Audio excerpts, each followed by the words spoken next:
This episode of Back to the Roots podcast is brought to you by Byron Seeds. The folks at Byron Seeds believe organic requires a different perspective, plan, and approach. Organic isn't simply a different type of product or even a different way of farming. It's a different way of thinking, planning, commitment.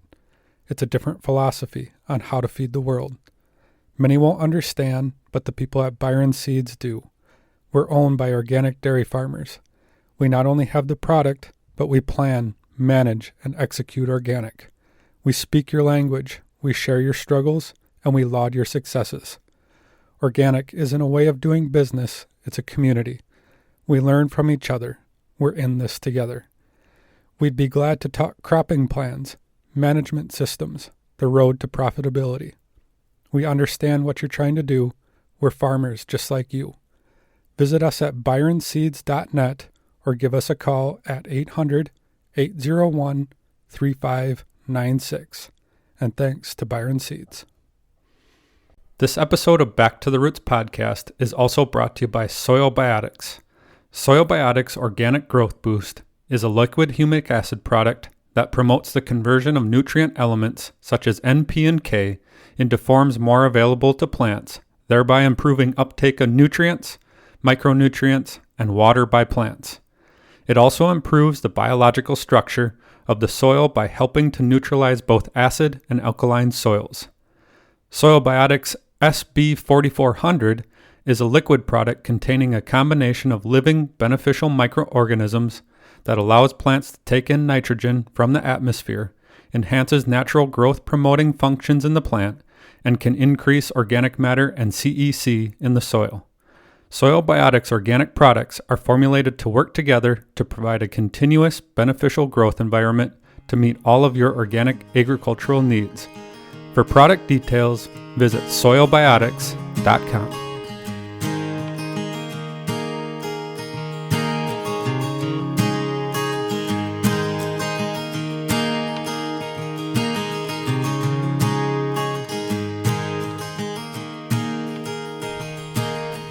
You're listening to Back to the Roots podcast. I'm Mike Klein, and along with Brian Wood, we are sitting down with George and Jolynn McClelland. George is the owner of McClelland Dairy in Petaluma, and Jolynn McClelland is the owner of Robert McClelland Dairy, also in Petaluma. So thank you two for joining us. Really look forward to learning more about your operation. So George, could you start by just giving us a little bit of history on your farm and your ancestry and stuff like that? You know, I kind of pride myself. I'm a son of a poor Irish immigrant, and I tease people that I'm still poor. And my parents started in the dairy business in 1937 down in Novato, which is about 15 miles south of Petaluma on the way to San Francisco. My dad immigrated from Ireland in 1929. He was 19 years old. He was born in 1910. And he was in a family of 7 in Ireland, and it was he had a brother that was already running the farm in Ireland, although they only had a few cows and some pigs. And my grandfather was a bricklayer in Ireland, but Dad had 2 aunts that came to America first, and then they sponsored my dad. So he came through Ellis Island, through New York, Ellis Island, and ended up in California. And he worked in construction the first few years in the early 30s. And then he met my mom. My parents, my grandparents on my mom's side of the Wilson, they met in San Francisco. They both immigrated from Ireland and were married, and my mom was born in San Francisco. And then they moved up to Point Reyes area, which is above San Francisco, about 30 miles. And my grandfather on my mom's side was actually in the dairy business for a period of time. And then he had some health issues. And so my mom was born in 1911. She could tell stories that they milked cows by hand and rode a horse to school and all the different things they did back in those days. Mom and Dad got married in 1937, and then they went in the dairy business. They tried some chickens first for a few months, and my mom taught my dad how to milk cows by hand. My dad evidently never milked the 2 cows at home in Ireland, but Mom taught Dad how to milk cows. They bought out a Swiss Italian gentleman that had 8 brown Swiss cows in Novato, and they started milking the cows by hand and selling milk from she to thee. In the Novato area, they had bottled milk. I think it was 10 cents a quart, 5 cents a pint, and delivered milk, had a milk route. And from there, they grew. I had an older brother. I had 2 sisters and an older brother. I was the afterthought. Mom thought she had the flu one day, and it turned out she had George. So anyway, I came along, but my parents, the ranch that we're on now, they purchased it in 1964.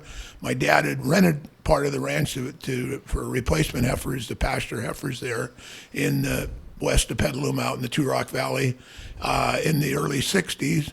And I lost my brother when I was 6 years old. He was killed in an automobile accident, and he was pretty much in line to take the dairy over. And so my parents kind of in limbo for a few years. And so then they bought the ranch, and we moved the cows in November of 65. We were milking about 90 cows at the time, the Two Rock area. And from an early age, I always liked cows. My sisters showed cows. We all showed cows at the county fair and local fair, 4-H and FFA. And we just kind of grew from there.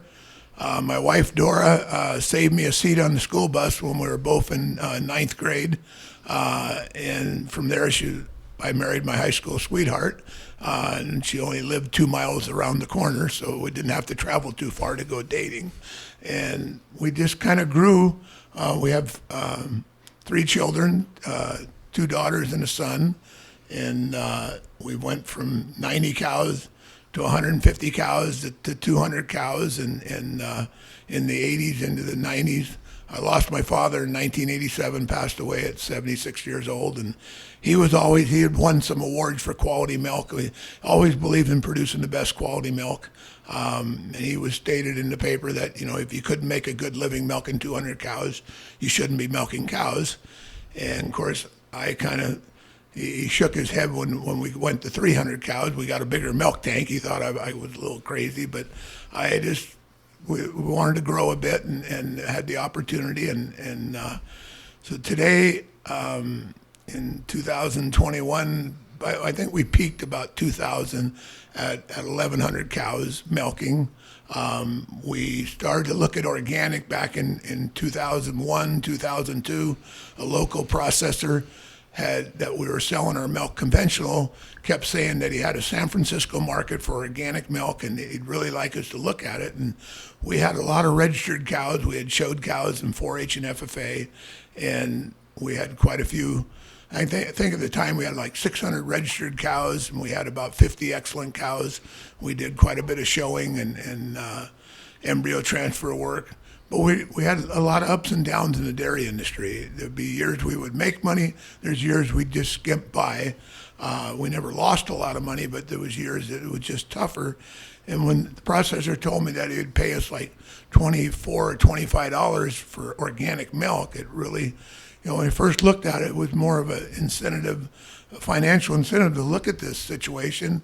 And he said that we'd studied it a bit for a year, and we could go ahead and get our ranch certified and bring in heifers, transition our heifers and try it. And so I told our family, we'll try 100 heifers. And we could have a split herd. They told us that was okay. We'd have to milk the organic first. And so we did 100 heifers, and we started into it. And at first, I'll admit it was more financially than it was anything. But as we went into organic more and started going to more organic meetings, reading more books, learning more about it, all about the health of the soil and the health of the cattle. And I think we drank, the old phrase is, we drank the Kool-Aid. We kind of fell in love with organic. And an opportunity came along in 2010. We went through a real tough time in 2009, 2010. We met George Seaman at an organic conference, and it was 2 or 3 of our neighbors. And 11 of us, August 1st, 2011, joined Organic Valley, 11 producers. The organization we were selling our milk to, the processor at the time, a younger generation came home from college, and he just didn't treat us real well and done some things that really upset the whole community. And so he lost 66% of his milk in one day. It all went to Organic Valley. And George Seaman cut a deal with that processor that the same milk went right back to the processor. We didn't dry them up in milk. So OV took us on as members, and I think we were in the reserve pool to start with. And the milk went back to the original processor, so they weren't short of milk, but we became OV members. And at the time, we were milking right about 600 cows, and George and OV was a little skeptical of that large a dairy, and they came and saw our whole operation, our pasture system, and we were improving our pastures, making more smaller fields, a lot of electric fences, and everything seemed to work out okay. We learned through our Organic Valley they didn't want to split herd. We got rid of our last registered cows, and we went 100% organic. And then there was a growth mode from about 2012, 13, 14. There was an open window to produce more milk, and we did a good job raising calves. So we grew all the way to about 1,000, 1,100 cows. And then we found a spot, kind of a sweet spot, where our ranch, we have about 588 acres of pasture for our milk cows, 78 individual pastures that we have them divided up. And we quit farming completely on the home ranch. We made it all pasture back about 2006, 2007. And so we primarily, we compost. I bought a couple different compost turners. We make a lot of compost. My whole philosophy is I feed the worms, they do the farming. And we reseed every year, reseed the different pastures with an annual ryegrasses. We have no water to irrigate, so I have a ranch that we bought in 2012 that would have irrigation, so we'll plant clovers and orchard grass and things on that ranch for heifers, and we'll cut some silage there. But we farm about 1,000 acres now, but really our farming consists of 2 no-till, Great Plain no-tills, and we try not to turn the soil over and lose the carbon. We really want to be responsible for our farming practices, that we're trying to sequence the carbon out of the atmosphere, feed the worms, and let the worms do the farming. And today we're milking about 1,050 cows. We've cut back a little bit with third year of a drought. It's been a little bit tougher with sourcing feed for everything, but we kind of 1,050 is kind of a sweet spot for us in milking with our employees. My daughter-in-law and son have a dairy 9 miles from us, and we have a small beef operation with 100 head that we're partners on. And I had a daughter that was in the business, but loved kind of moves mountains. And she had a boyfriend in England for 12 years, and she ended up leaving the farm this last year and moved to Europe. And so I'll be 70 this year in May, and farmers don't retire, they just get tired, and I enjoy what I'm doing. I have 3 grandsons, and I'm hoping 1 or 2 of them want to come home to the home farm, and we can keep the generations going in the dairy industry. And we've enjoyed being with Organic Valley. We appreciate that they listen to us and our concerns, and then I look forward to working more with my grandson. My oldest grandson is be 15 years old this year in September, and so we're kind of the future going along. Well, that's an interesting background. So Jolynn, tell us a little bit about your operation. So, Robert McClelland Dairy started April 8th, 2005 was the first day we started milking cows on our operation. This was a property that George and Dora had purchased in 1998, and it also went through the organic transition and everything, and they'd used it for dry cows and heifers up until this point. So in 2005, I think George and Dora McClelland Dairy was up to about 300 cows. And when the day came to make the split, Robert and George just went down every other cow. Mm-hmm. And so generously, my in-laws got Robert started with 150 cows. We were also selling our milk to the same processor, Clover. And as the years went on, we were part of that group of 11 that in 2011 came on with Organic Valley.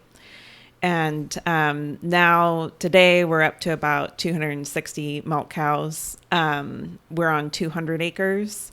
And when we first started, I'd say there was maybe about 6 fields split up. And then over the years, we're now up to like 27 paddocks that we're able to graze the animals on. We do rent some other ranches for heifers and for our young stock. My family history, I come from dairy farmers on all sides. As George was talking, I was thinking all of my great-grandparents were all dairy farmers. My mother's side, so I'm pretty much all of the nationalities that settled in the Sonoma-Marin County area, north of San Francisco. My mother's side is Swiss Italian. So her family all came from a area in Switzerland called Canton Ticino. There's a lot of Swiss that settled in our area. So on that side, I'm 6th generation. So what would that be? My great-great-great-grandfather he settled an area, a valley in Marin County, and really sort of established the dairy, was one of the movers and shakers establishing the dairy industry in this area in Marin. My father's side, my grandfather's parents immigrated from the Azore Islands. They're Portuguese. And they settled out on the Point Reyes Peninsula, which is about 40 miles north of San Francisco, a peninsula. It's just right out on the Pacific Ocean. It's beautiful, yet very foggy and a very windy place to be. My grandfather continued with the farm, and he brought my father on. So that's where I grew up. They were conventional. However, pasturing cows was always a part of their practices. So when we went organic, a lot of people in our area already had that mindset of at least sort of knowing the basics of pasturing and grazing. So that was an easy thing to just naturally glide into. In the early 1970s, the United States government decided that they wanted to turn the Point Reyes Peninsula into a national seashore. And through a lot of negotiations, the government bought the property, but the families were offered to lease it back. So my growing up, I was living in a national seashore that my family was leasing back from the government. They were 20-year leases, and like most things, I think a lot of the families were under the impression as long as we stayed in agriculture and it stayed in the family, the leases could just keep continuing. And they did. They had their first 20-year lease and then renewed it another 20 years. Now we're at that point where those leases are supposed to be renewed again. But there's other people that have other ideas on whether or not agriculture should continue in the national seashore. So we're actually in the middle of an 8-year long, drawn out situation with the park, and then with people who oppose the ranches being there, trying to decide if the leases will continue or not. So having said that, my grandfather, as I mentioned, had the dairy farm that I grew up on, but then he also had a second dairy that he had a partner. It was a conventional dairy, about 300 cows. And my grandfather passed away. The partner passed away in the 90s, and then my grandfather passed away in 2008. And my dad and his siblings, they held on to the dairy for a while. There again, it was that conventional ride of just, you feel like the highs came, but they did not last as long as the valleys did.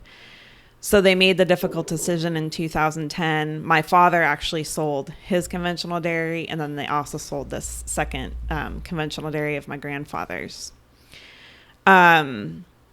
Eventually, a year later, my brother started milking cows in my dad's place. So my brother currently is running my dad's place as an organic dairy, and he sells his milk to Strauss Family Creamery. In 2011,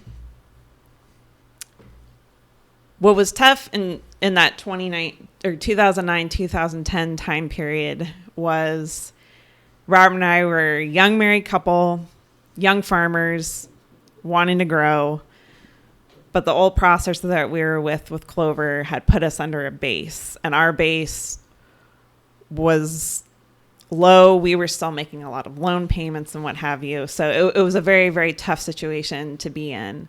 We were very anxiously awaiting for the chance to come on with Organic Valley, but they just weren't quite ready when we really needed to do something with our excess cows. So in March of 2011, here was this empty dairy of my grandfather's. No one in the family wanted it. There was another processor in the area that was willing to take on more milk. So we sent I think we started with about 100 cows. We started milking out at this second dairy out at my grandfather's, which we're still milking cows today. They're still about 100 cows. So anyhow, so that's sort of the outline of our operation. As George mentioned, we also own some beef cows with him.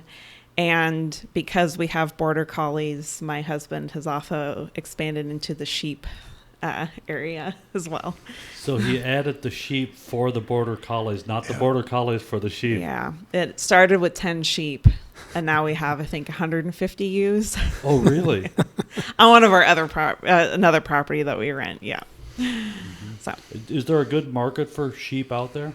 Because in Ohio, the market is absolutely crazy. I think it is crazy right now. Mm-hmm. I don't follow as much with the sheep. That's kind of his thing. But yes, prices are good, and they've been good for a couple years.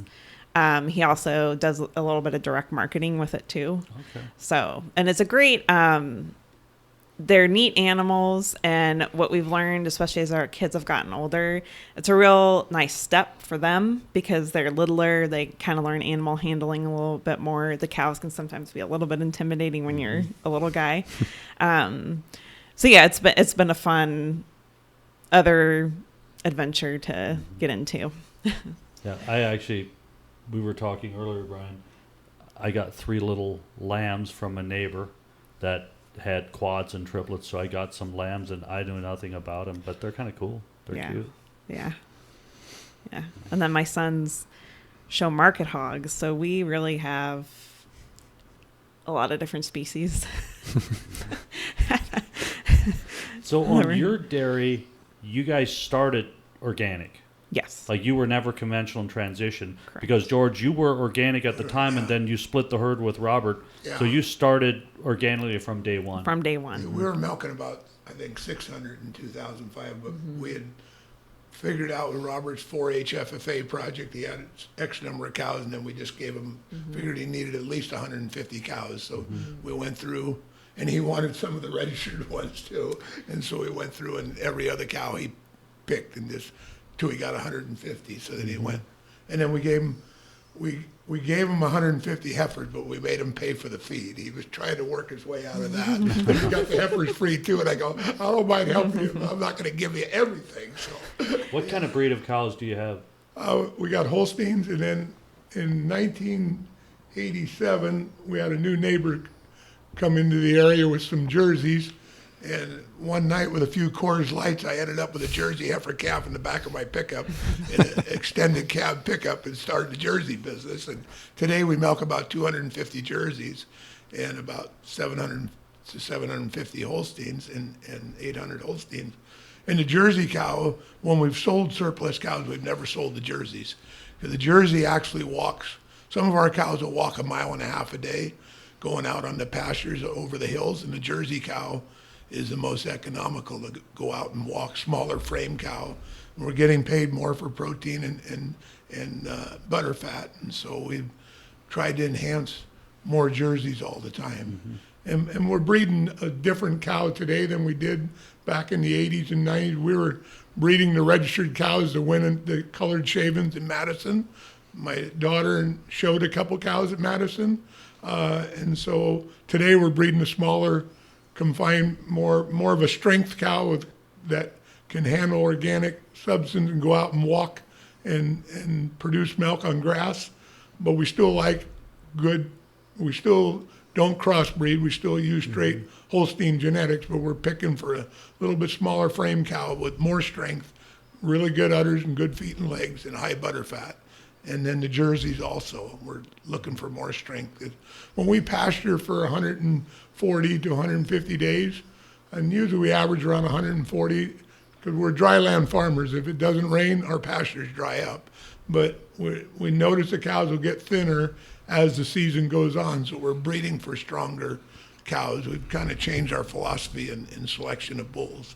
And then butter fat, George Seaman, our processor, always wanted more butter fat, so we've been really watching that and picking the bulls that we use. And I want to make sure to ask about your size. 1,000 cows to us here, when Mike and I work primarily with plain community, 40 cows, some are 15 hand milking, and so 1,000 cows to us, and I'm sure you hear it too. Like, how do you do it? How can you do it with 1,000 cows? And it's mainly around the pasturing. Pastures, we wear a motorcycle. We buy a Honda F250, the two-wheel drive motorcycle. We wear one out every year and a half. We get a new one because we're moving cows. One gentleman, one of our employees, that's all he does is move cows back and forth to pasture. 1,000 cows, if it's done right, we have a pretty good system. We have everything. All the pastures, we have a couple big maps in the office, and we have smaller individual maps. Goes from A to Z. Every pasture's labeled. We try to go 14, 15-day interval that will eat a pasture down, and then we mob graze it more or less, and then move to the next pasture. So there's like on grass right now, there's 4 strings of cows. So we're using four pastures each day. If the grass is really growing at the right temperature and the right moisture, we'll pasture the same field for twice, morning and night. If earlier in the year when it's still frosty and cold a bit, we'll just go once a day and just pasture a field once. We learned we don't want to eat the grass too short, because then the ground will dry out on us. So we want to try to keep 3 to 4 inches of cover there and move to the next pasture. And between taking care of the worms with the compost and reseeding and fertilizing and not overgrazing your pastures, you'll grow more pasture, especially if you're a dry land farmer. And 1,000 cows, I would rather milk 100 cows if I can make a living. But living in California, 40 miles from San Francisco and the Golden Gate Bridge,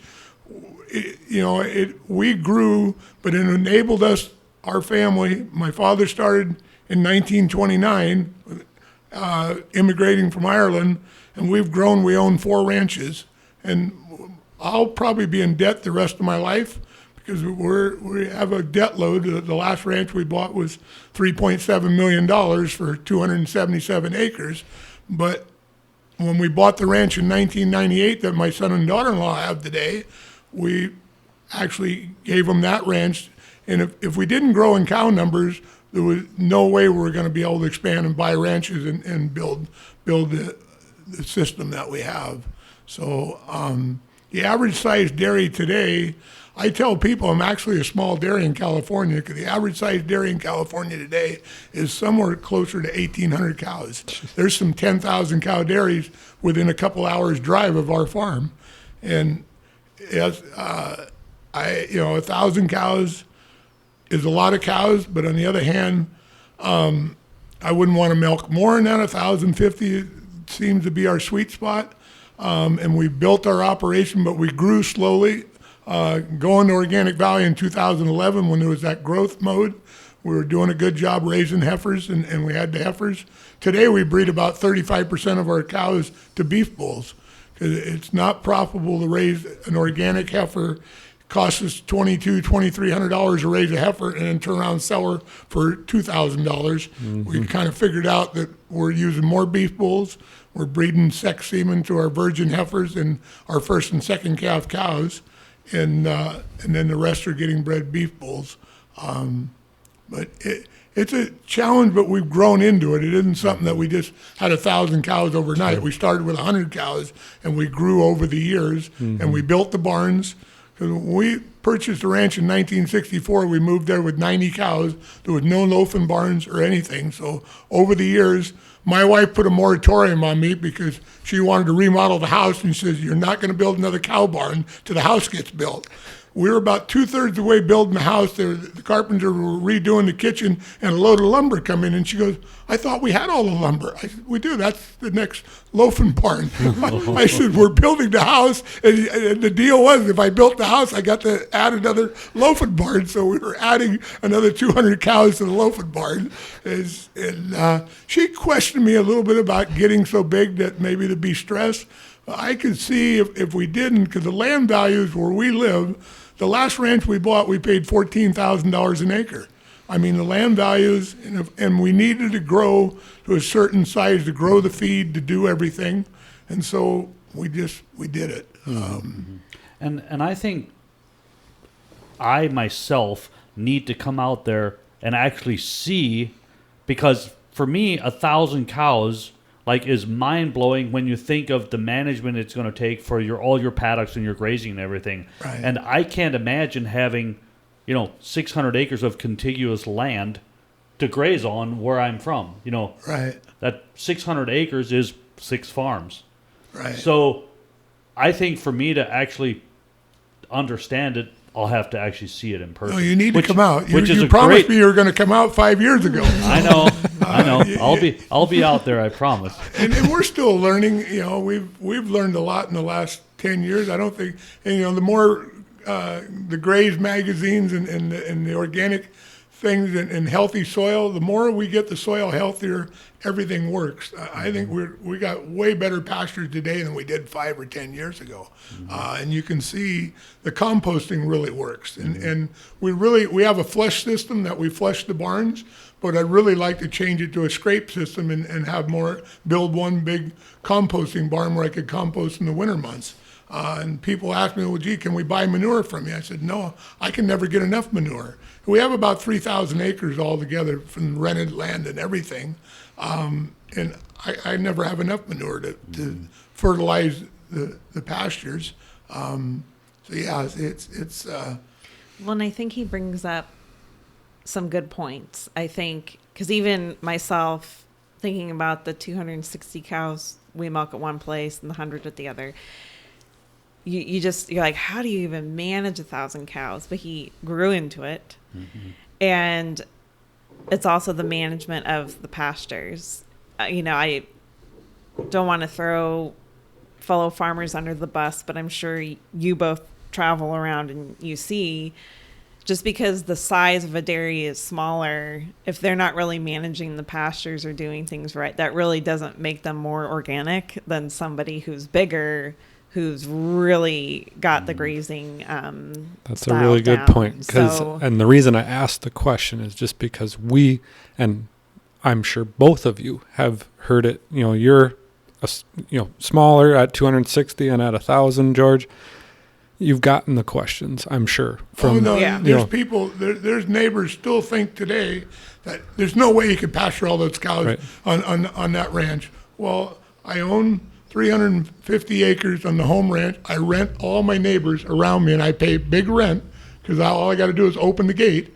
And the other thing is, being a son of a poor Irish immigrant, I can't afford to grow weeds. We hand cut all the thistles. If you drive through our ranch, you won't find any weeds, thistle patches. I got a neighbor that's a great farmer, but he thinks the bull thistle must be the California poppy because he doesn't cut thistles, and he loses 25% of his pasture because it just grows up thistles, and the cows don't eat thistles. There is an animal that does eat bull thistles. Is there? We have there's a farmer in my region in Ohio that he raises camels. Okay. And he rotational grazes the camels behind the cows, And he turned him into the pasture when I was on his farm. And there was a bull thistle probably 5 feet tall. That camel walked up and just ate that whole thing down to the ground. And he said they'll eat all the trash that's growing under the electric fence. But he said, be careful, they're mean. Oh, yeah. It was kind of weird. I was actually doing an audit there, so I scored the camels and wrote it on there. I was like seeing if the people that are looking at the audit actually are paying attention, and they were. They emailed me back and said, "Oh, camels scored great." That might be a start for us with these droughts in California. Camels don't require a lot of water, and if they'll eat thistles, my neighbor could use them really good. Oh, I can't wait to tell Robert this will be the next animal we're gonna have. My son probably get camels. Well, this guy was selling camel milk it was like $80 a quart. Wow. We have a neighbor that's milking water buffaloes, making that mozzarella. What cheese? Like gelato. Yeah, and if you think of something that kind of grunts and looks kind of ugly as a water buffalo, Isn't the water buffalo the most milk cow in the world? I don't know. I think so. In some countries, yeah, I'm sure they're. Because the average herd size in the world is 3. Okay. Well, you get into India and cows are sacred. Yeah. They live forever. Yeah. I mean, yeah. So Jolynn, are you looking at expanding your operation, or are you kind of like the 260 is kind of what fits for that farm? We could expand. We actually do have an appeal in right now. Okay. Because we would like to consolidate the 2 dairies. They are 45 minutes from each other. And the past few years, the other company, Sierra Organic, that we're with, we're the lowest paid, and we got a base put on us 3 years ago, and it's been a tough go with that market, but also labor. Labor is just really starting to get to us, just finding good people. And with it being 45 minutes away, we really need solid, reliable people. And we just can't.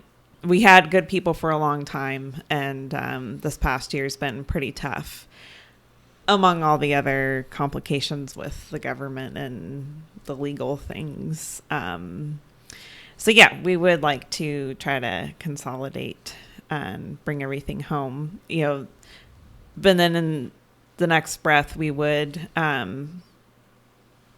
just have to manage a little bit differently with our even younger stock, get them off the place. So then it can all pretty much be dedicated to the milk cows, and maybe even dry cows go somewhere else during the grazing months. How many acres do you have there? We graze 200. 200. Mm-hmm. You can run about 2 cows on a dry land grazing.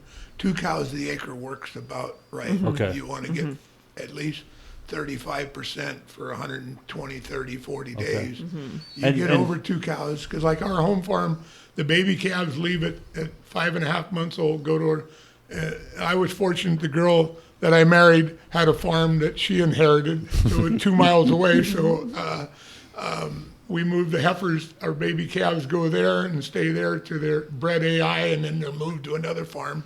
We haul cows every week. One fella hauls dry cows off the farm that are dried up, brings cows back to the farm that are 3 weeks before calving, and they're in confinement that last 3 weeks because they're on a special ration right before they calve.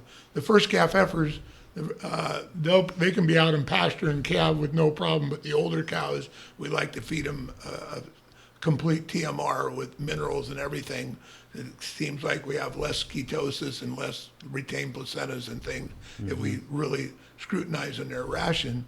But there's nothing on our farm. We don't, even in this summer months, we keep everything off the farm except the milk cows.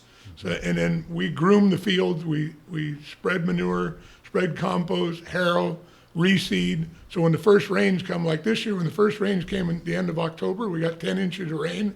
It was an atmospheric river that came through the first time ever. We went out in pasture the 27th of November with all 1,050 cows. The other thing, to be organic in pasture, every cow needs to be out in pasture the same day. So we waited till we had 7, 8 inches of grass, and we only went once a day. But we were out in pasture for, I think, almost 2 weeks, and then it started to rain again. So then we were back in the barns, the loafing barns confinement again. And then about the 10th or 12th of January, we went back out, and we've been out ever since, all the way to April 13th. We make our most money pasturing, and we make our most money by growing our own feed. And so we do about 1,000 acres of silage that we no-till and cut grass silage, oat and grass silage for the cows, and then in the pasture. Do you have a target for dry matter intake on your herd? Like, you probably have your herd broken down from the high producers, different groups. So do you have a target dry matter intake that you want to get in each individual group? In this year hurt with a drought, but we started the fresher cows out at 32% and the low end cows at 42%. And usually by the middle of 1st of April or towards the middle of March, we're up to like 55% on the low end cows. Production wise, the cows have been milking a long time, and the fresh cows will be up to 45. This year with the drought, we stayed at 32 and 42. With this last week, we moved up to the fresh cows are up to 42, and the stale cows are at 52. And we'll average for the whole year. When we first go out in November, we start out at 15 or 20%. Sure. Because we just slowly, because it's frosty in the mornings, but yet we got green grass, so we start them out slow, and then we just keep increasing. But the bottom line is, the more dry matter they can eat in grass, the more profitable we're going to be. Our nutrition, we do spreadsheets. We make our most money pasturing. The 4 to 5 months a year, if I could pasture longer, if I had more rain or grass, I would pasture. And it's kind of a mindset, because we're feeding our cows a TMR. They're milking 70 pounds of milk, and you go out in grass and you lose right away 4 to 5 pounds of milk just because they're walking and they're chasing butterflies, and they're eating grass, but they're healthier, they're reproductive, everything else is better. And by the end of grazing season, we're down a good gallon to a gallon and a half of production, because as our dry land pastures start drying up, it gets stronger, and there's not the protein and energy in the grass, so the cows don't milk as good. But the profitability is still there. Profitability's there. Yeah, it's a mindset. You drop in milk production, but you're actually making more money. You have to calculate it. I'm making more money. I'm doing. The bottom line is you need to be profitable. And Jolynn, you brought up, there's smaller herds that aren't necessarily doing a great job of grazing. I see there's some smaller herds that have multiple acres per cow. Okay? So, they're at 80% dry matter, but they are not maximizing that pasture at all. So, I live in an area where it's anywhere from $35,000 to $65,000 an acre land. Yeah. And they're not maximizing the pasture off of that. I'm thinking, they're going to be out of business. Oh my goodness gracious! I mean, you can't have but that's up to each individual. But just because they're at 80% dry matter on their cows does not necessarily mean they're great grazers. We still have a few neighbors that went organic 4 or 5 years ago. They still turned 300 cows out on a 200-acre field. Yeah. And them cows walk across the whole field and trample it. And why they don't put them in 5 acres or 3 acres and rotate and eat it off, and you'll have much better grass. Get them in, get it off, get them out. Yeah, I mean, we've learned so much in the last 20 years of grazing, and we've been organic now since 2002, so we've been organic for 20 years. And you've learned, but some of them still had I know a few of my neighbors got the mindset they just wanted the $30 milk, and we're going organic, and so, but they haven't. And slowly, I think they'll build fences, and they'll slowly come into figuring this thing out. It's kind of interesting. And I really think the profitability on pasture, once they see, even if they're losing the method of the dipstick farmer, you've got to have your production here. Well, once you forget about that, and you see the profitability on pasture and the amount of cheap milk you can make off of well-managed grass, that's when I see things really start to change on a farm, is when they start realizing that, wow, if I do a better job of getting more dry matter off of this acres directly into the cow, that's where the money is. And the water systems, I've told one neighbor, a couple of young fellas, and their father doesn't try to agree sometimes, but I say, hey, you got to get water. That cow can't walk for water. Each pasture needs a water trough, and you need to divide your pasture and put the water trough in the middle so they can drink from both sides. I said, we must have 30-some water troughs. And then a couple pastures that are too far away, we take a 4,000-gallon tanker truck. They follow the cows, and we have plastic troughs. And so the truck goes up every day with the cows with 4,000 gallons of water. The cows come home that night. The truck comes back and gets refilled for the next day. And, if a cow's going to eat, she needs to be able to drink and eat and then lay down and make milk. You can't have them standing there walking halfway across the field looking for water. They need to have water right in the same field with them. It's a kind of a mindset, and it's interesting. We're watching, it's really interesting with the younger generation. I'm kind of a dinosaur on these phones, but some of these younger generation can take a phone and drive by a farm, and they can tell exactly how many acres the guy's got, and you can see how many cows are out there, and you can kind of calculate, like, this doesn't add up. But we're seeing the organic movement, I think, with the origin of livestock is finally going to come into compliance within the year, and you're going to see more stricter requirements where the certifiers are going to understand the dairy industry better, that people are going to come in more into compliance. I think it's going to be better for the whole industry. Mm-hmm. One thing on pasturing I did want to ask was on you said a 14 to 15 day rest period. That's shorter than we're used to here. Well, first of all, what is your grazing season, and then like how can you do the 14 to 15 without putting water on? Well, see, we only graze through the spring. Once the grass turns green from rain, and then we go all through the spring, and we'll get a few showers. Like tomorrow, it's supposed to rain at home, possibly a half inch. That's the first rain we've had for a while. But it's about 15 days we rotate through. And you get full regrowth? Yeah, we'll get up 8, 9, 10 inches.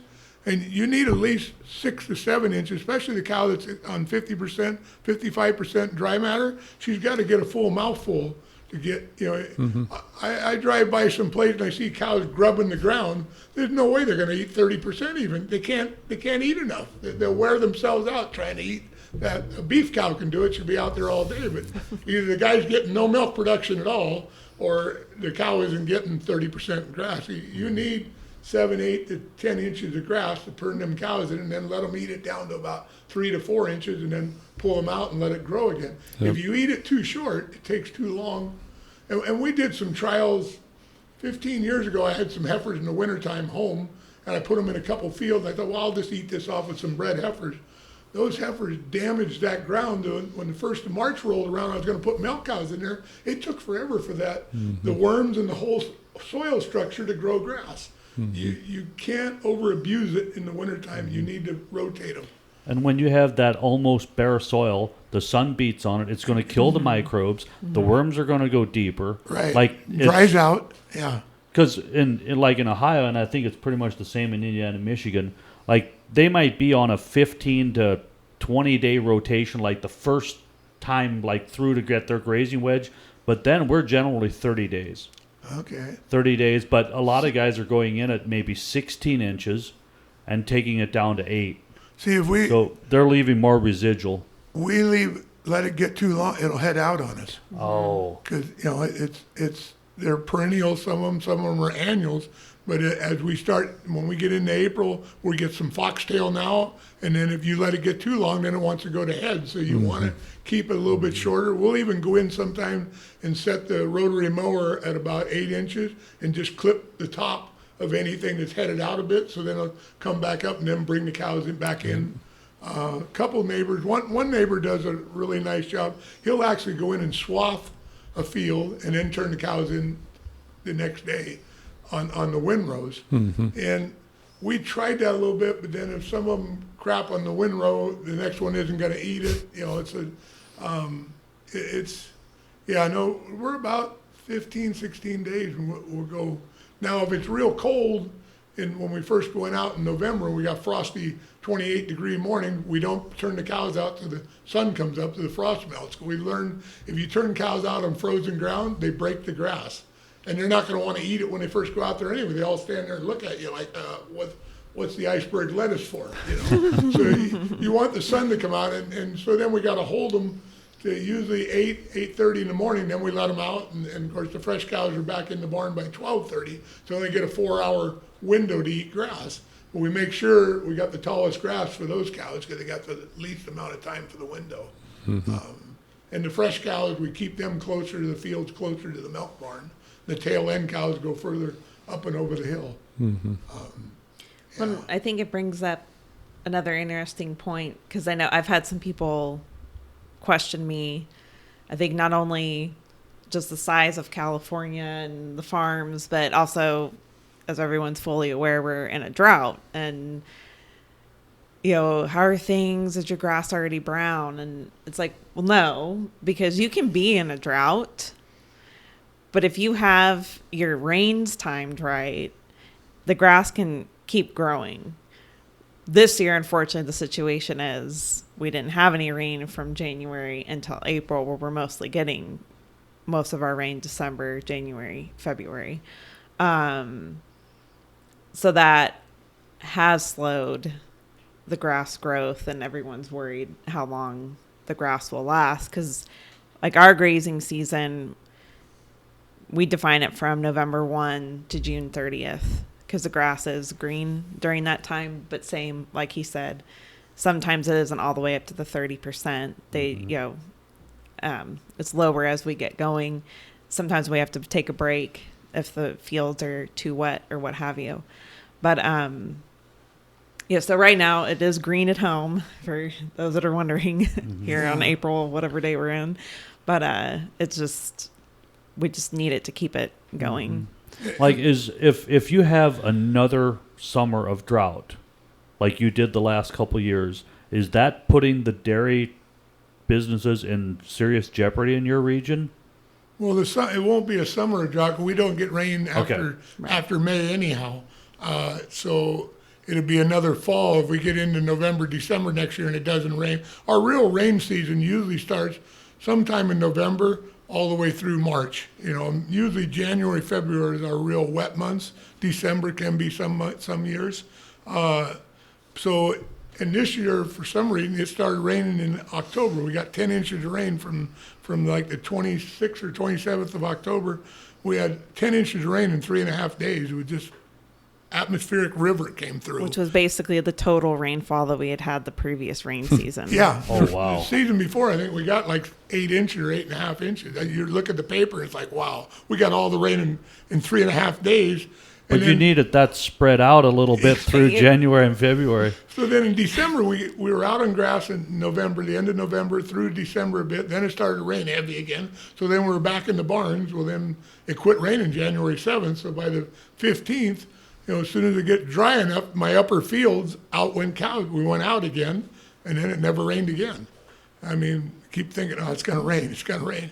But the fields still look relatively green. The fields that look bad, I have a couple ranches that it's too steep to get manure trucks over, and they'll dry out because they don't get the fertilizer and we don't reseed them.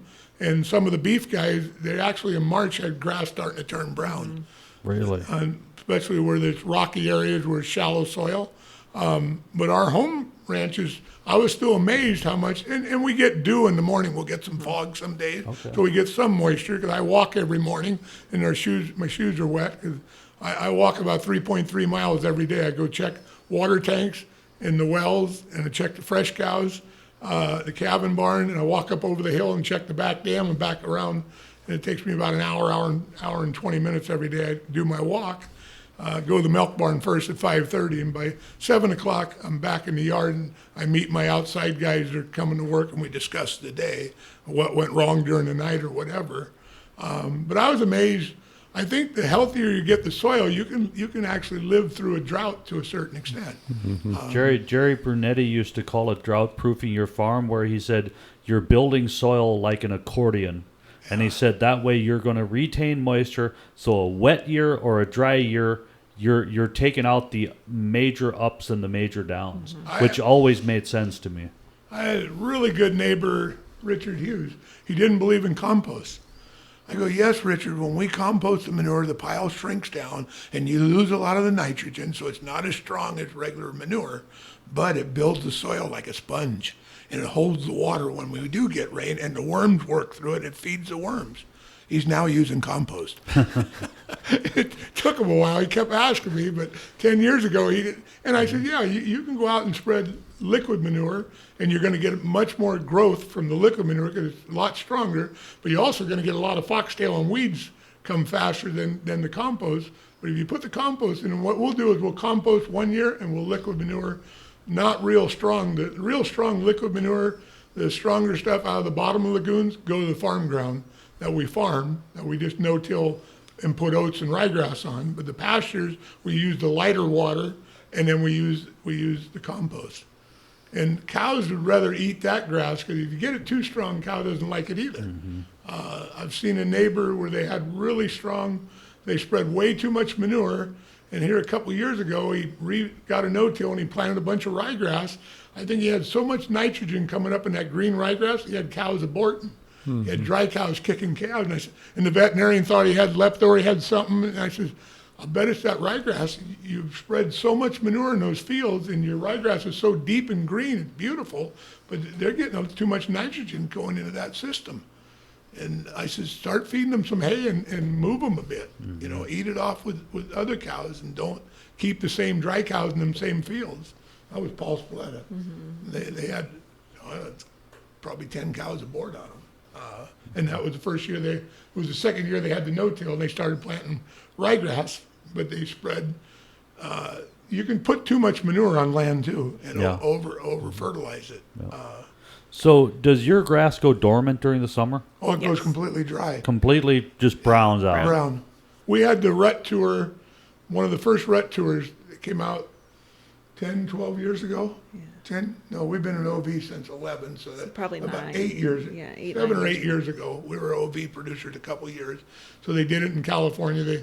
And Stuvey's and Burroughs were still with OV because they started down at Burroughs Dairy in the valley, and they came up to our dairy.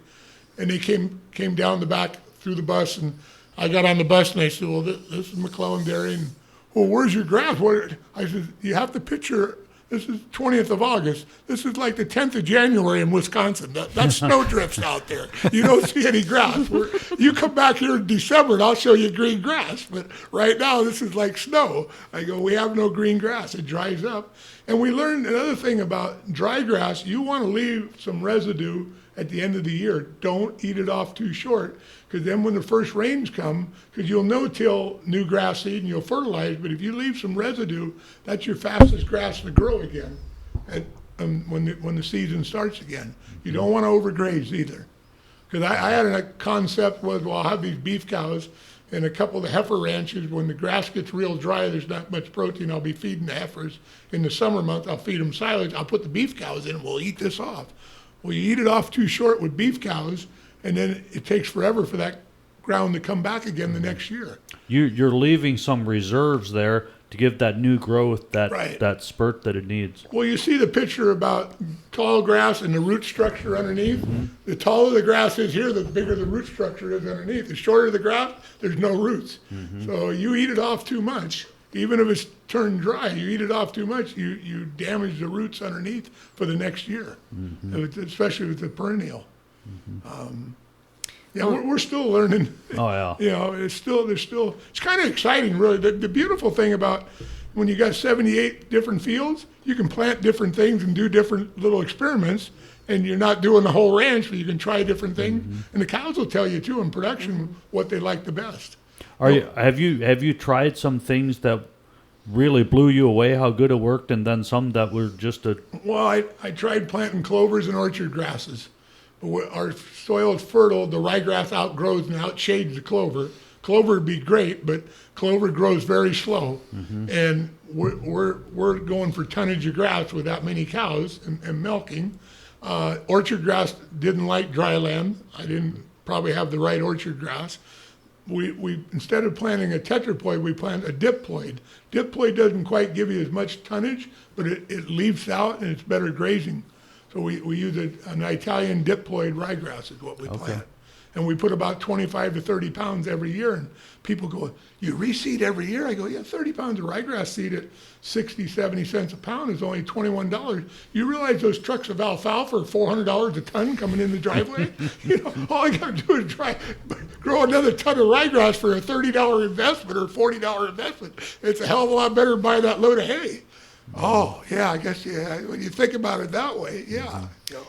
Well, and back to your question, you had asked, how is the drought affecting our area? And I think we went over a lot about what it does to our grazing and our pastures.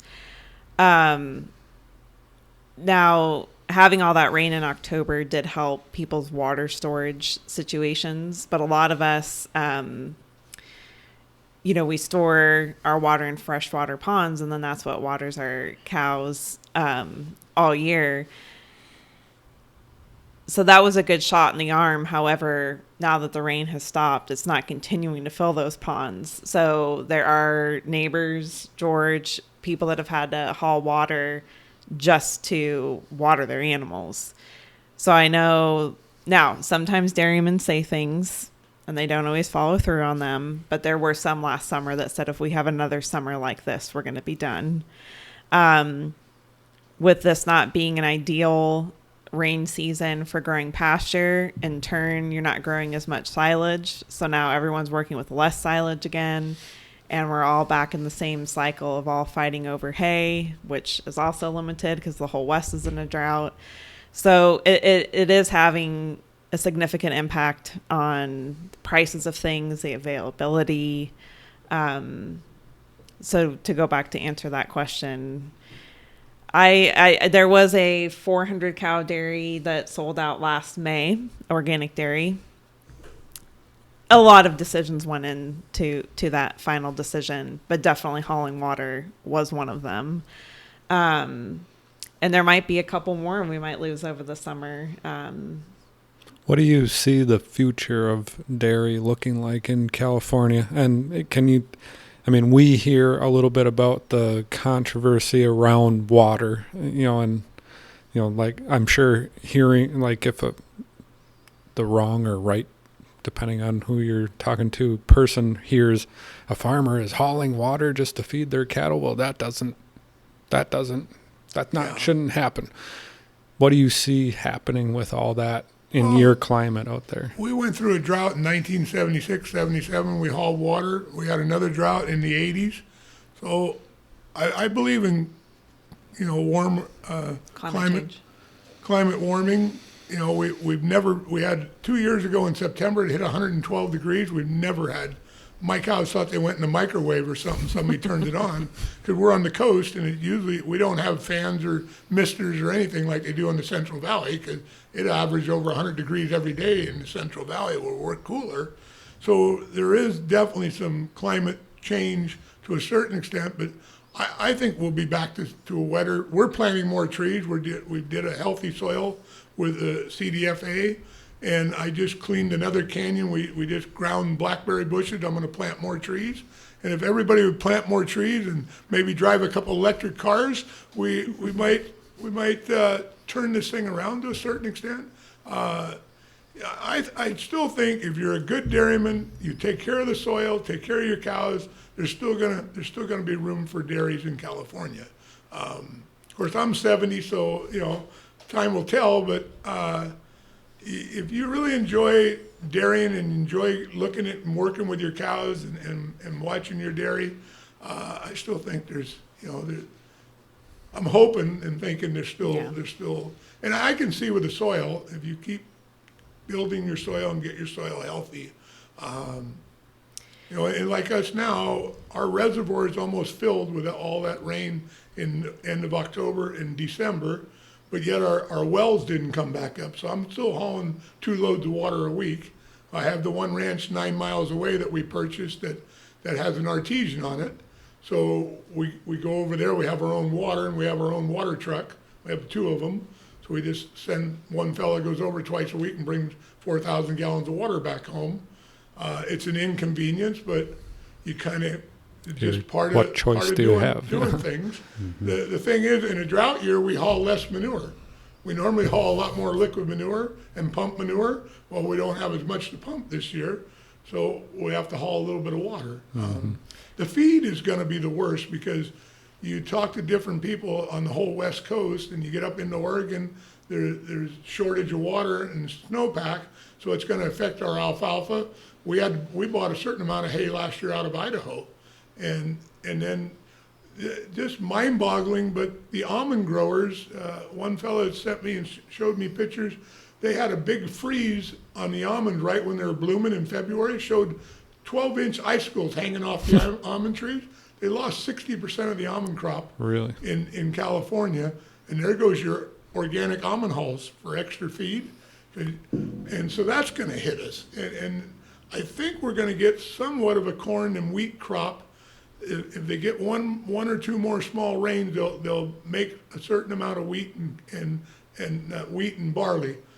Corn won't be planted because there's not enough water in Central Valley, but they'll get dryland wheat and barley. The wheat will all go to the flour mills, but the barley, a certain amount will come for dairy feed. But then last year, Canada had some fires and a drought with canola, and the whole western states have had a problem with sourcing feed. So I'm hoping we're in a cycle and we're going to come back to a wetter cycle again. But there's other challenges, though, in California. Water definitely is a huge one, and a lot of the water, quote unquote, wars happen in the Central Valley and what have you. California, you sometimes take a step back and scratch your head and wonder, do you want businesses here? Or like, some of the choices our lawmakers make it very difficult to operate. We are 5 years ago, we started the transition into raising the minimum wage from $10 an hour to $15. Then somewhere in the middle of that process, they voted to cut the ag worker day from 10 hours a day down to 8. So we're all in that process of transitioning to the 8-hour workday, which, whatever people's opinions are, I know our employees were not happy to hear that their workday is now being cut. And I said, well, some people in Los Angeles decided for you that you shouldn't have to work 10 hours a day. And well, I like to work. And I'm like, decisions out of my control. So there are some definite challenges. I hope, here I have two sons, 14 and 10. And when I was growing up, we were conventional farmers. We were in the North Bay trying to compete with these dairies in the Central Valley that were getting bigger and bigger and bigger. My dad was very active on different boards and things, and I just think he saw a lot of gloom and doom for the future. So he really discouraged my brother and I from even wanting to get into the dairy business. But then with me, I love showing my animals so much, and I just love the dairy so much. I think he finally was like, okay, I'm not going to fight her about this anymore. But he did say, please go get a degree in something else just so you have something to fall back on. So I could be an elementary school teacher if I needed a different kind of a career. I don't want to have to say that to my kids. So that's why I really have hope in the organic dairy business. I know it's really tough right now, and there's growing pains and learning pains and all these things, but I still hope that we can somehow come into balance of a stable, not only a stable price, but something maybe where we can look a little bit more at the cost, because a stable price really doesn't matter if your costs are not being stable, you know. And if we can somehow get that a little bit more harmonious, I think that there would be a future. I mean, we do live, for as much as sometimes our area has changed a lot and I'm not always as happy living where I live, it is an amazing opportunity. That is where a lot of our consumers are. They love organic. They love what are family farms in our area. So I think that I really feel the organic industry saved our area.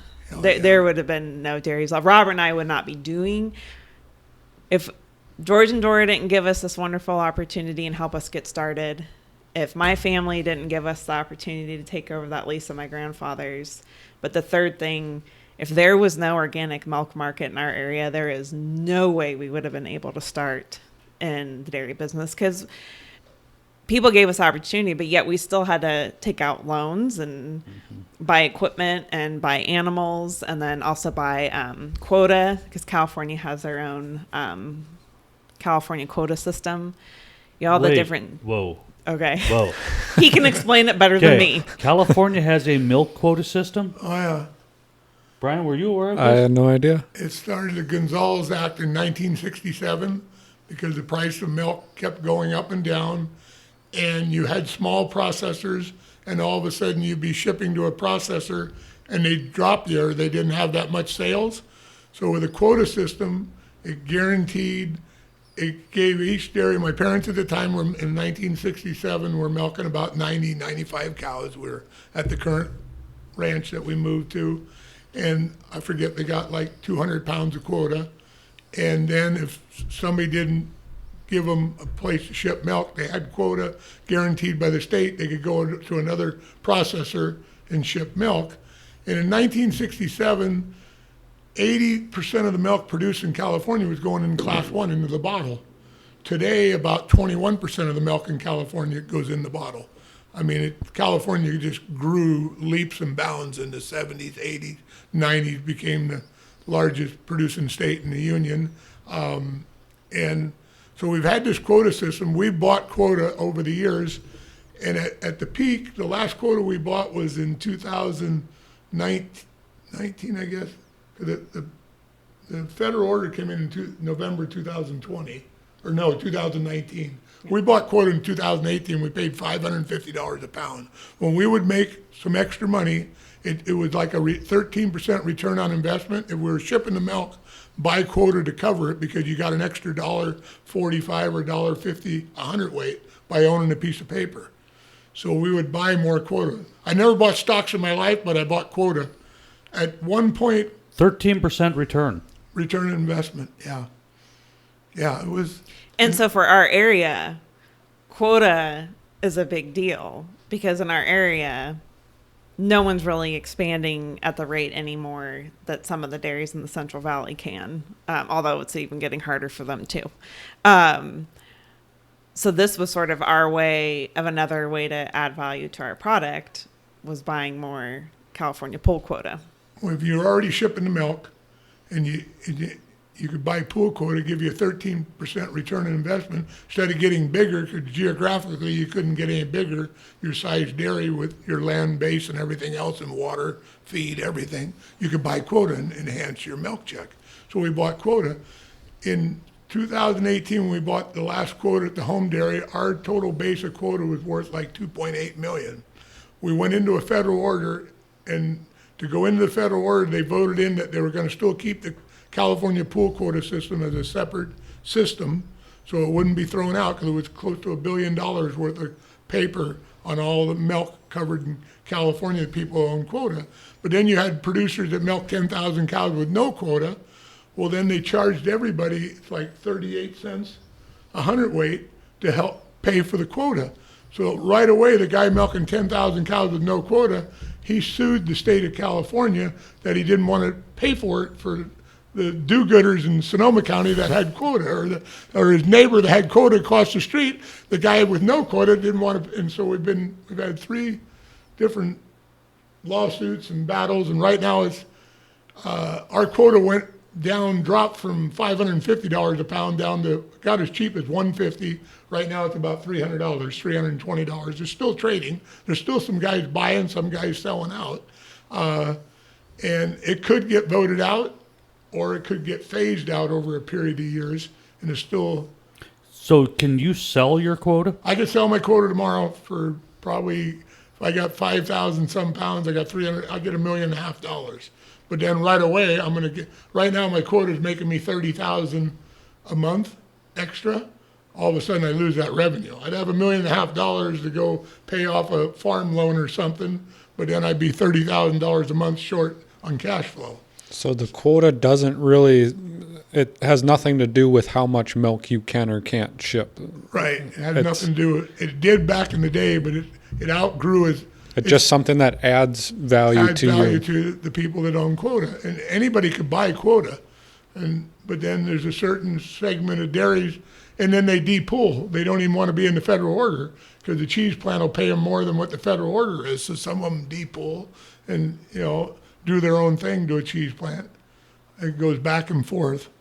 That's just another wrinkle. And the North Bay was a heavy owner of quota because a lot of the dairies couldn't milk more than 300, 400, 500 cows. So if they had a little extra money, they bought quota. So it was just another way for revenue. And Jolynn's right. If organic hadn't came into the North Bay, we had, last I counted, there was 70 dairies. I think we're down to we lost three more conventional dairies just sold out this year. And there's probably only about 5 conventional dairies, and there's probably 61 or 2 organic dairies. Really? So we got 67 dairies in a 30, 40 mile radius. 62 of them are organic. If we didn't have organic, I didn't know if I don't think I'd want to milk 1,000 cows and try to compete with a guy milking 10,000 cows when you're getting $13 a hundredweight. Mm-hmm. There's no way. The organic is pretty well saved our area. Mm-hmm. I didn't realize that the percentage of organics was that high in your area. Oh yeah, we have a big. And how many different processors would be buying that milk? I think there's 6. There's Clover, Organic Valley, number 1, Clover, Sierra Organic, Organic West, Albert Strauss, and one Sierra. Well, not Larry anymore. Maybe there's just 5 now. Yeah. There was another broker. There was 6 at one time. During the gold rush, George Seaman said when the price in 2015, 16, 17 went sky high, there was 7. There was a couple independent brokers running around. Sure. I can get you $38. I can get you $40. Just sign up with me. They said today, well, Costco was looking for milk. Everybody thought it was just way too short of organic milk. Created that gold rush, and then boom, we ran out of gold. The other way. The rush got all the gold. Yeah, the rush got all the gold, and we went back to reality again. Chasing that high dollar that was being thrown around really hurt the industry as a whole. Mm-hmm. We had a broker come in, and my daughter was very much involved in the dairy with me.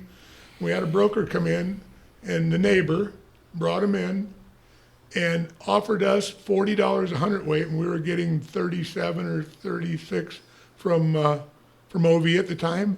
My daughter goes, Dad, that's $1 million a year more. We could get $1 million.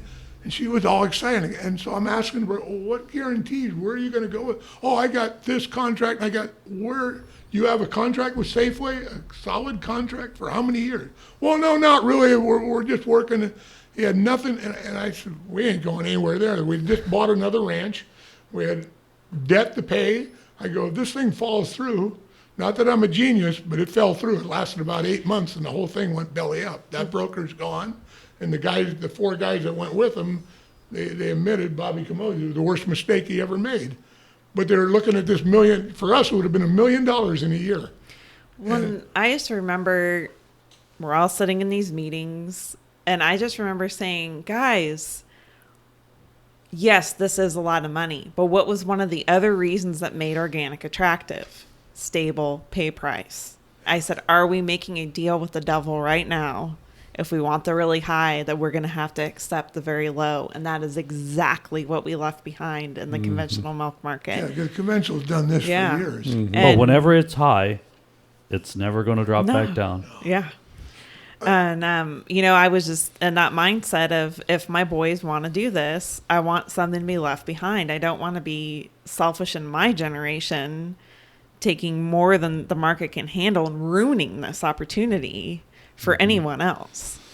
Yeah, if it's too good to be true. Yeah. It boils down to the fact that we need to educate the consumer. We have a stable milk price. We try to keep it in the shelf at a stable price. But if we're going to have droughts or different things happen, there's going to have to be some price increases that your local organic farmers can stay in business. And yeah, we may lose money a little bit for a year or so, and then the weather changes again, we go again.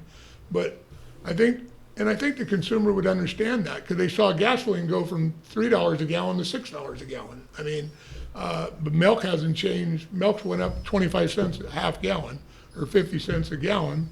And they can see gas, they can see other prices go through the roof. And of course, the other side of the story is people are scared and people are scared. Well, if you raise organic milk too high, the consumer will just buy conventional. I don't think so. If the consumers drank the Kool-Aid, they're going to stay organic. There's a lot of young generation that only wants organic for their families. There's too much cancer and too many other things out there that if they're in the right mindset, they're going to buy organic. And I think they're going to comprehend that just like the gas prices, milk prices are going to have to come up to a certain extent. I don't say go all the way up, but come up a little bit and stay there.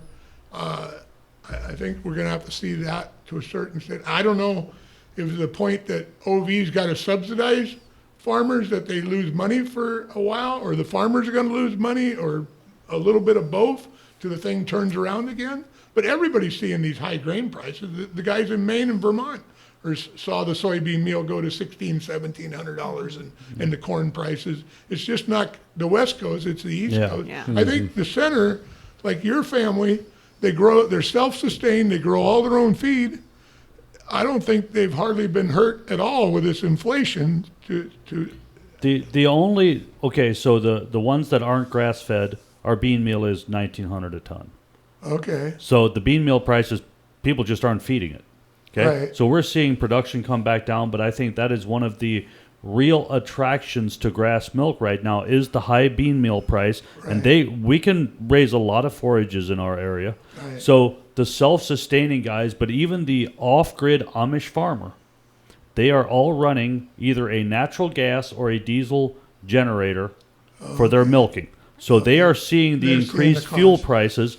But what I find interesting is the Plain community did not take any of the COVID subsidies. Okay?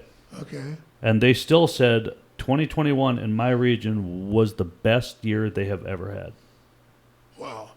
So, but I think majority of that is because they are raising their own crops. They're not paying a middleman or a grower these high prices. They're phenomenal farmers too. I went to your father's, your sister-in-law and brother-in-law, your father's farm, and listened to him, and I read part of the book and went to I went through that rut tour.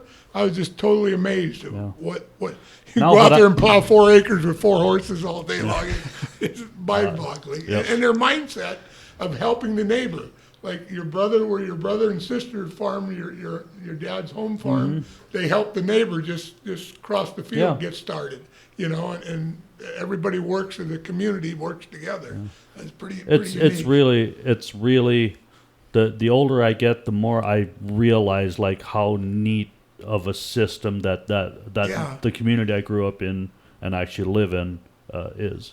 Well, you get to travel, though, too, so you see some of the other... But like we talked earlier, that's what I grew up seeing. So seeing 6 horses in a 2-bottom plow, and he's plowing 3 acres a day, that's why he's got to start in March, so he gets all his 40 acres of plowing done. But like I can't comprehend the 1,000 cows grazing. Right. So you had to come to Ohio. You had to see it for yourself for it to make sense. You need to come to California, and I'll take you up over the hills in the 4-wheeler and show you cows grazing. I want to take that little Honda. The Honda. Well, we got a side-by-side, too. You get to be my age. Motorcycle. You don't bounce too good in them Hondas anymore. No, it's. Yep. Well, hey, this has been an extremely interesting conversation, and I love hearing about different regions, and I'm just so excited. And Jolynn, you did the regional farmer updates last year, which I really enjoyed. And this kind of brings it all together of what you were giving us updates. So I want to thank you both so much for taking the time to sit down with us. And we will get to California and have you back on again. Great. That'd be awesome. Picture the cows on grass. That's just a week.